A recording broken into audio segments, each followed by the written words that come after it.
जय हिंद शिक्षक साथियों। दोस्तों, बीएड वर्सेस डीएलएड फैसले की घड़ी अब नजदीक आ रही है।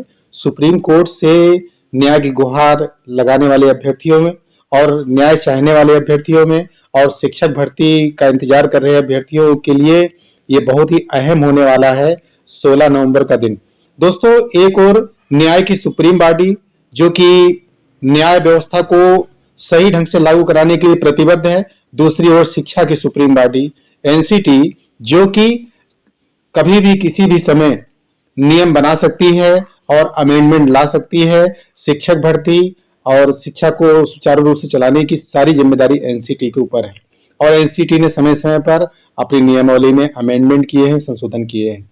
अब देखना है कि जब कभी सुप्रीम कोर्ट को कोई आदेश देना होगा तो निश्चित रूप से एनसीटी से पूछा जाएगा। तो ऐसी स्थिति में एनसीटी क्या अमेंडमेंट लाती है या क्या करती है, यह बहुत ही दिलचस्प रहेगा। दोस्तों, बात करें कि यह मामला कितना गंभीर है, इसकी गंभीरता का अंदाजा इसी बात से लगाया जा सकता है कि इस केस में राजस्थान की सरकार भी संलग्न हो चुकी है, क्योंकि मामला उस समय का है जब राजस्थान की जोधपुर हाईकोर्ट ने एनसीटी के गजट 2018 को ही निरस्त कर दिया था। राजस्थान हाईकोर्ट का मानना था कि एनसीटी का 2018 का गजट, जिसमें कि बीएड को लेने की बात कही गई थी, वह उसमें संशोधन होना चाहिए। फिलहाल जो भी बात रही 2018 का आपने निर्णय देखा होगा और इसी आधार पर यह मामला सुप्रीम कोर्ट में गया। देश की सर्वोच्च अदालत में यह मामला चल रहा है बीएड वर्सेस डीएलएड का। इस केस में राजस्थान की सरकार भी संलग्न हो चुकी है।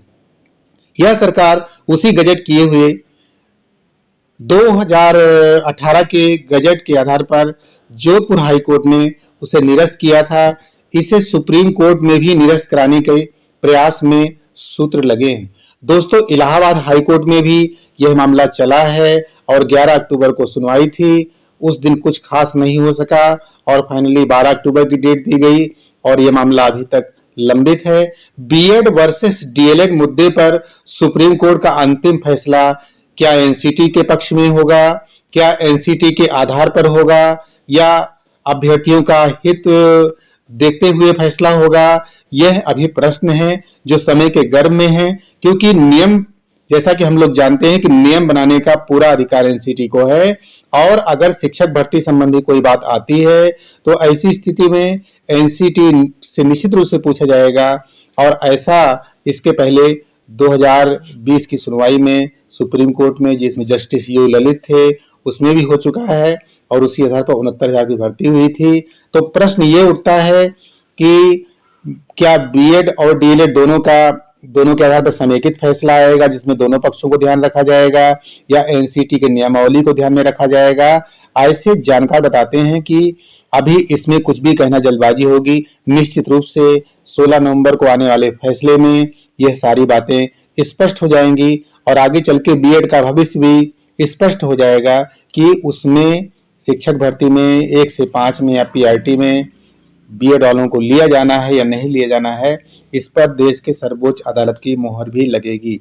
दोस्तों, अगर एनआईओएस डीएलएड और बीएड के मुद्दे की बात करें तो वहां पर भी जो है उत्तराखंड सरकार की तरफ से बात कही गई है, स्पष्ट किया गया है।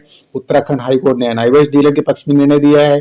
अब ये भी मामला सुप्रीम कोर्ट में है, लेकिन केस अभी डिफेक्ट है जिसमें कुछ डॉक्यूमेंटेशन की प्रॉब्लम है, कुछ कानूनी संबंधी अड़चने हैं 8 सूत्री, जिनको दूर किया जा सकता है। तो मिलते हैं अगले वीडियो में।